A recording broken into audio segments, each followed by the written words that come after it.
자, 권일원 교수님께서도 기억에 남는 사건이 있으신가요? 네, 여기 전주에 오면 또 기억나는 사건들이 많이 있죠. 제가 이제 퇴직을 했기 때문에 사건에 투입되지는 않았는데 이 사건이 워낙 충격적이다 보니까 사건 분석에 대한 의뢰를 받아서 일부 분석했던 사건입니다. 2020년 전주에서 발생한 소위 최신종 살인 사건인데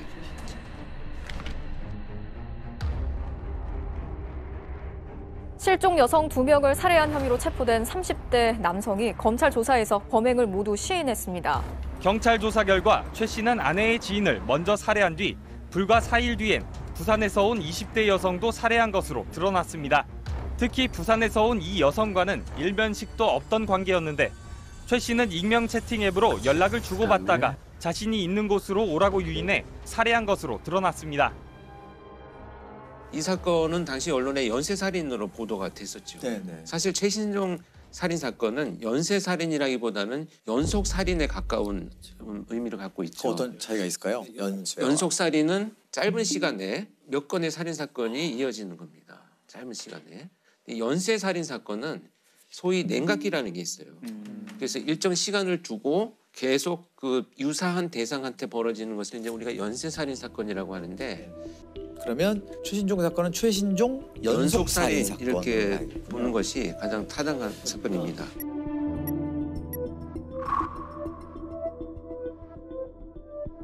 그럼 살인을 저지른 이유는 그런 어떤 습성이 나온 걸까요? 아니면 처음에는 이제 처에 친구한테 내가 돈을 빌리려고 했다. 근데 돈을 빌려주지 않고 무시하는 말을 계속하고 그래서 화가 나서 살해했다라고 주장은 하지만 뭐 성폭행 흔적도 있었고 사망한 피해자의 카드를 가지고 현금을 48만 원을 인출을 합니다. 그래서 성폭행과 금품 강취의 목적이 있었다라는 것으로 이제 분석이 되고 있고요. 그리고 나서 이제 그 랜덤 채팅을 하는 과정에서 만난 여성을 살해를 한 것으로 이제 밝혀졌는데 랜덤 채팅을 사용한 흔적들이 많이 나타나고 있고요. 그걸 통해서 평상시에도 아마 이런 부적절한 성적인 삶의 방식을 갖고 있었던 것으로 나타났습니다. 그 연속살인 두 사건이 좀 연관성이 있다면서요? 관계가. 살인범죄를 저지르고 나면 정말 아이러니하게 자기의 어떤 분노가 표출되면서 긴장이 해소되잖아요. 그런데 또 다른 엄청난 긴장이 생겨요. 근데 이 긴장을 해소하는 방법으로 대부분 방화나 또 성범죄나 도박 이런 것에 그냥 빠져서 그 스트레스를 해소하는 방식을 선택하는 범죄자들이 되게 많습니다. 그런데 이 최신종 같은 경우에는 성범죄로 그것을 해소하는 이런 성향을 갖고 있었던 것으로 보여지죠. 이 최신종에게서의 성이라는 의미는 극도의 스트레스 상황을 벗어나는 어떤 도구로 쓰여진 그런 의미를 갖고 있는 거죠.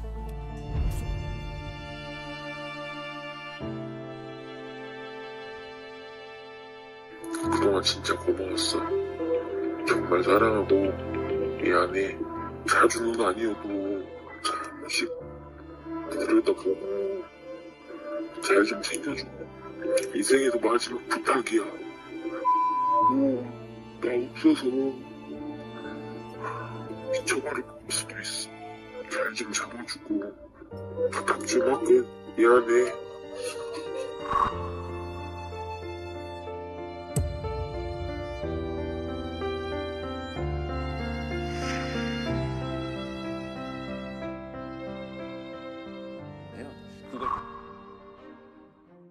자, 그리고 또 다른 편지 하나를 더 준비해 오셨다고요? 이 편지도 한 번씩 좀 나눠드리겠습니다. 자, 이건 먼저 보여드릴게요. 이건 편지 봉투에 써 있는 글입니다. 주소가 써 있는 게 아니고 편지 봉투에 이렇게 써 있었습니다. 표기도 다 틀리고.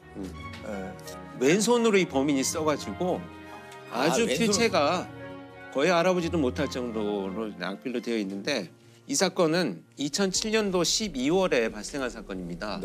인천 강화도에서 해병대원 2명이 근무를 하고 부대로 이동하는 과정에 누군가 나타나가지고 이 병사들을 차로 칩니다. 차로 충돌을 해가지고 그 쓰러진 병사들의 총을 뺏어간 사건이에요. 근데 그 병사들 중에 한 명이 총을 빼앗기지 않기 위해서 이제 저항을 하니까 칼로 찔러서 살해하고 도망간 살인 사건이 됩니다. 이제 수사가 전개되니까 이제 편지가 수사팀에 전달이 되었던 거죠. 그러니까 이제 체포되기 전에 자기가 의도적으로 수사 방향을 바꾸고 자기 변명을 하고 여러 가지 의도를 가지고 이제 보낸 편지가 되겠습니다. 굉장히 장문의 편지인데요. 첫째 줄에 보시면 저는 이번 총기 사건의 주범입니다. 아무도 궁금하지 않은 내용을 써놓았습니다. 공범이 있는 것처럼 만들어놨죠. 주범이라는 표현을 쓰면서. 백양사 부근 이런 얘기가 있잖아요. 네. 그리고 편지는 부산에 가서 보냅니다. 뭐 상당히 자기 나름대로의 계획을 수립하고 여기저기 혼선을 주는 거죠. 아, 혼선을 주려고 보내는 거군요, 지금. 실제로는 백양사 부근에서 이제 아무것도 없었던 거죠? 백양사 부근보다는 조금 떨어진 곳에서 실제 총기는 발견이 됐습니다. 수색 중에 발견은 됐어요. 조금 발견이 됐고. 그리고 이제 군인과의 뭐 대치 상황에 대한 이제 이 내용들은 사실 언론에 보도가 안 된 거예요. 그래서 수사팀에 내가 진범이야를 힌트를 주고 있습니다. 범인만 아는 내용들을 네. 살짝 넣어놨어요. 그리고 민간인으로부터 모자, 혈액 등 구입해서 범행 현장에 방치해서 수사 방향을 혼선을 주려고 했다라고 하는데 이건 무슨 얘기냐면 격투하는 과정에서 자기가 실제 쓰고 있던 자기 모자를 떨어뜨려요. 그래서 경찰이 거기서 수거를 해가지고 DNA를 찾습니다. 내가 아니다, 이거. 자기 거예요. 자기 거 건데 아니라고. 민간인에게 아, 정말. 피해를 줘서 엉뚱한 사람을 죄인으로 만들어서 수사하게 만들었으니 미안하다. 잔머리를 엄청 부렸네. 애썼다 싶네요, 예. 진짜. 아휴. 이 얘기 너무 재밌어요. 살인을 범했지만 최소한의 인권을 존중해 주시. 여기가 이제 이 편지를 보낸 아마 핵심 내용 중에 하나이지 않는가 하는 생각이 드는데, 자, 만약에 내가 자수를 하게 된다면 너희들은 이런 걸 해줘야 돼 라고 이제 의도를 드러내고 있습니다. 근데 어떻게 잡혔나요? 범인은? 이 편지의 봉투에서 지문이 나왔습니다. 저런. 이거 어떻게 엉성하죠?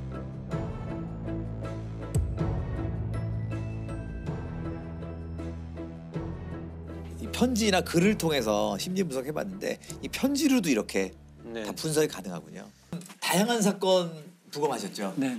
뭐 이제 부검은 국과수 있을 때 주로 많이 했죠. 지금 대학에서는 연간 한 120건 정도 하니까요. 네. 네, 그래서 보통은 이제 부검을 통해서 사인을 밝히는 법의학적 해석도 하지만 부검 이후에 나온 감정서에 대한 재해석을 하는 경우도 있어요. 왜냐하면 우리나라 검시제도가 저는 부검 감정서를 쓰고 나면 그 뒤로는 연락이 없어요. 수사기관이 진행을 해서 기소를 하거나 하고 재판에서 어떤 논란이 붙었을 때 그때 이제 저한테 자문을 해오는 경우가 있죠. 이제 그 중에 하나 이제 기억나는 게 지금은 이제 통상 알려지는 약촌 오거리 택시 강도 사건. 그게 제가 부검을 하고 재심까지 갔던 사건인데요. 제가 듣기로는 그게 아마 영화화도 됐던 재심이라는 영화가 됐던 예. 사건인데 2000년 8월 10일 날 택시 기사가 동료 기사들한테 무전을 합니다. 택시 강도를 당했다고. 그래서 택시 기사들이 가보니까 이미 칼에 찔려서 다량 실혈이 있었고 그러나 이미 출혈을 너무 많이 해서 사망한 사건입니다. 강도 살인 사건이기 때문에 그 다음날 저희한테 부검을 오게 된 거죠. 사인 자체는 진단내는 게 어렵지는 않아요. 왜냐하면 눈에 확연히 보이기 때문에 그 당시 이제 그 심장 자창 이렇게 이제 해서 사인을 냈죠. 근데 이제 제가 이제 감정서를 쓰다 보면 전체를 다 해요. 극히 이렇게 상처가 커 보여도 그 부분만 하는 게 아니고 전신을 전체를 다 봐서 혹시 빠진 부분 또는 흔적을 찾으려고 노력을 해요. 이 가슴에 8군데의 자창이 있음에도 불구하고 어느 것이 주로 안에 들어가고 어떤 건 자입하지 못한 것이 있거든요. 그 중에 들어갔던 것이 2번과 3번의 늑골을 절단하고 그 다음에 폐와 심장을 지나서 척추 끝까지 이어진 그리고 이제 또 하나는 병원에서 치료 중에 발생하는 손상들이 또 있어요. 그건 사후죠. 이것을 구분해서 기술을 해요.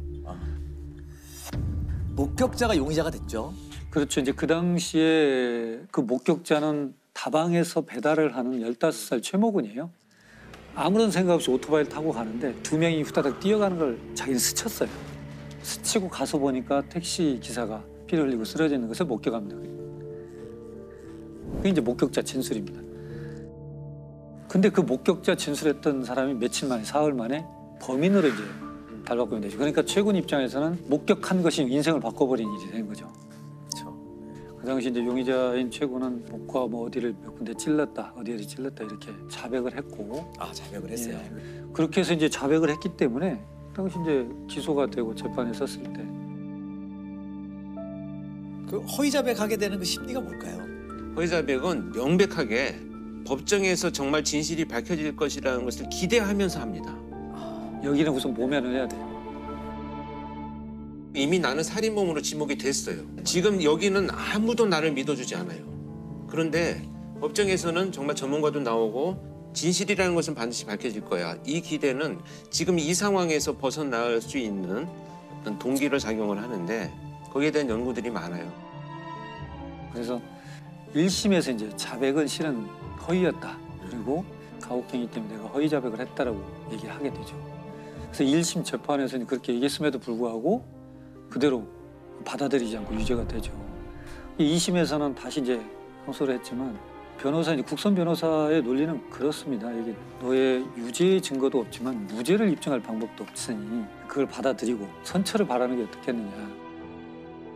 그래서 1심에서는 그 당시 15살인 최군의 소년범으로서는 최고형이니까 15년을 선고받고 2심에서는 그렇게 해서 10년으로 감형이 돼요.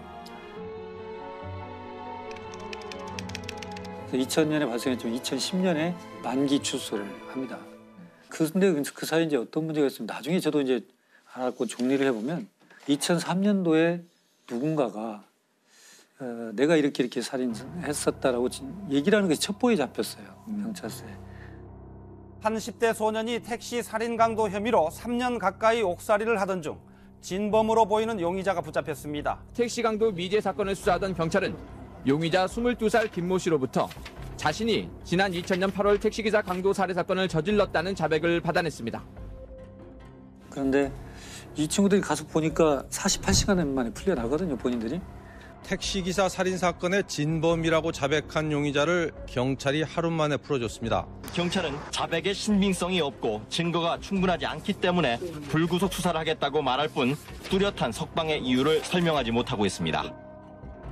그래서 자기를 뭐 처벌할 의사가 없는 걸로 생각이 되니까 실은 그냥 뭐 가족들한테 관심 받으려고 허위로 진술한 것이다라고 해프닝으로 끝나버렸어요.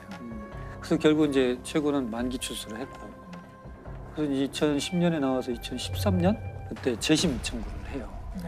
근데 재심 청구를 하는데 이제 받아들일지 안 받을지 문제가 되는 건데 군산지청에서 이 사건을 맡고 돈에 이제 제가 법의학자고 혼자니까 저한테 법의학 전문 소견을 좀 들어보려고 저한테 그 사건 얘기를 설명해 주니까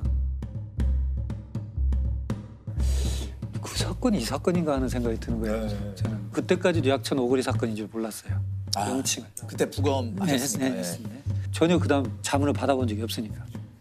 그래서 우리가 이제 감정서 나갈 때 사진을 첨부해서 저희가 나가요. 근데 그것은 이제 뭐 인화된 사진이기 때문에 제가 보관하지도 않고 국가수가 보관한 건 국가기록원에 가 있지만 거기도 남아있지 않고 관할 경찰서 수사기관에 갖고 있는 수사기관도 이제 종결된 사건이니까 없죠. 근데 저 같은 경우는 법의학 수업 시간에 슬라이드로 보여줘야 될 좋은 자료들이 있잖아요, 학생들한테. 그럼 필름을 바꿔서 다른 카메라로 찍어줘야 돼요. 굉장히 불편한 일이거든요. 제가 그 당시 이제 디지털 카메라가 막 나와서 샀어요. 그래서 그걸로 혹시 찍었지 않았을까? 라는 생각을 한 거예요. 그래서 USB가 없고 이제 CD에다 이렇게 꽂아요, 제가. 그래서 CD를 찾았어요. 찾아서 혹시 2000년 하고 보니까 8월 11일 부검 3건이 제 목록에 있는 거예요, CD에. 1번 딱 열어보니까 화재의 사건이에요. 아니고 2번 여니까 어떤 여자분 사진인데 이것도 아니고 없나? 3번 딱 여는데 익산 써 있어요. 보니까 그 사건인 거예요. 선명한 이제 디지털 카메라 사진입니다. 아, 이것은 가서 보여줘야겠다. 군산지청 지청장님하고 이학 검사분들 다 모시고 사진을 전체 슬라이드로 보여줬어요. 근데 2003년도에 본인이 자백했던 사건이지 않습니까? 일부 이게 그 진범과 그 옆에 있었던 친구의 조사인데 우선 진범이 이렇게 표현해요. 돈을 다 내놓아라 라고 하자 택시기사가 놀래면서 밖으로 나가려고 하는 것 같아서 제가 제 왼팔로 택시기사 왼쪽 어깨 옷을 잡고 오른손으로 잡고 있던 칼로 쇄골 부위를 찌르자 칼끝에 뼈가 걸리는 느낌이 들었으며 칼끝이 어디에 걸린다는 표현은 경험하지 않으면 못해요. 말을. 그건 소설 속에도 없고 배우지 못해요. 2번과 3번의 늑골을 절단하고 그다음에 폐와 심장을 지나서 척추끝까지 이어진 그리고 이제 친구의 진술인데요. 그 칼은 가정집에서 쓰는 식칼이었는데 칼끝이 휘어 있었습니다라고 표현해요. 그리고 칼끝이 뭔가 묻어서 건조가 됐는데 지방기처럼 말라붙은 시커먼색이 붙어 있습니다. 이것은 굉장히 사실적인 진술이거든요. 근데 반전은 뭐냐면 그 당시 최군의 진술에서는 어디를 찔렀냐 그러면 가슴을 찌르고 등을 찌르고 옆구리를 찌르고 얼굴을 찔렀습니다라고 굉장히 드라이하게 이렇게 진술이 돼 있어요. 근데 문제는 옆구리를 찔렀던 최군의 진술에서 모순이 뭐냐면 옆구리에 있는 세 군데의 자창은 병원에서 생긴 겁니다. 폐가 찔리고 심장이 찔리니까 출혈이 흉곽으로 차요. 그럼 숨을 못 쉬잖아요. 네. 병원에서 옆에 절개를 합니다. 그래서 피를 뽑아내요. 그건 최군이 할 수가 없어요. 해서도 안 되는 거예요. 근데 최군은 정확히 옆구리도 찔렀습니다. 진술에. 야, 이건 너무 좀 인위적인 냄새가 난다. 조서를 읽고 다시 이제 그 사진을 검사들과 같이 봤어요. 자, 이런 모양입니다. 그러니까 전부 다 그걸 받아들이게 된 거죠. 이건 재심할 수밖에 없겠구나. 이렇게 되는 거죠. 15년 전 있었던 익산 약촌 오거리 택시기사 살인 사건에 대한 재심이 오늘 광주 고등법원에서 열렸습니다. 사건 발생 16년 만에 최 씨가 다시 법정에 섰습니다. 무죄로 인정할 만한 명백한 증거가 있다며 확정된 법원의 재심 공판에 참석한 겁니다. 그래서 재심은 이제 받아들였고 군사일체에서 해서 대법원까지 가가지고 무죄로 됐죠. 그리고 이제 바로 진범으로 진술했던 그 사람이 바로 긴급 체포가 돼서 형을 살고 있죠 지금. 와, 이 교수님의 그 사진이 결정적인 그러네요. 역할을 한 거네요. 최종 이제 무죄 판결 듣고 어떠셨어요? 이제 뭐 사필 규정이죠. 실은 법을 다루는 사람들이 신은 아니니까요.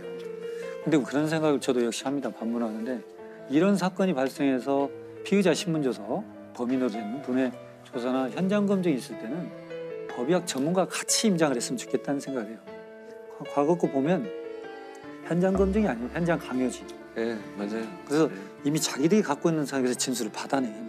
그 현장에 보면은 검시관님들은 이제 법의학자분들이랑 다른 거죠. 그렇죠. 지금 이제 우리는 법의관이라고 하고 검시관들은 요 근래 이제 우리 과학수사에서 각 경찰청마다 의료기술직 출신들의 검시 조사관을 두고 있어요.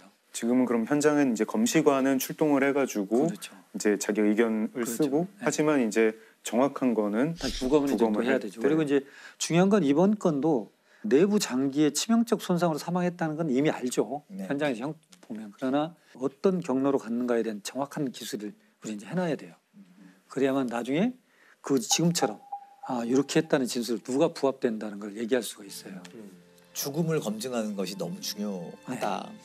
죽음은 상당히 어두운 분위기를 주죠. 그러나 죽음을 어둠으로 보지 말고 죽음은 살아있는 사람들한테 교훈을 던지는 살아있는 학문으로 좀 봐주셨으면 좋겠어요. 제가 가끔은 그런 얘기를 합니다. 어떤 사망 사건이 발생하고 누가 사고가 발생하면 불상사가 발생했다 이런 표현을 해요. 근데 불상사는 죽은 사람한테 발생한 게 아닙니다. 죽은 사람은 이미 죽었어요. 불상사는 그와 같이 미래를 꿈꿨던 사람들한테 불상사가 발생한 거예요. 즉, 산 사람한테 불상사가 발생한 겁니다. 그래서 우리는 죽음을 검증해야 돼요. 그걸 검증해야 돼요.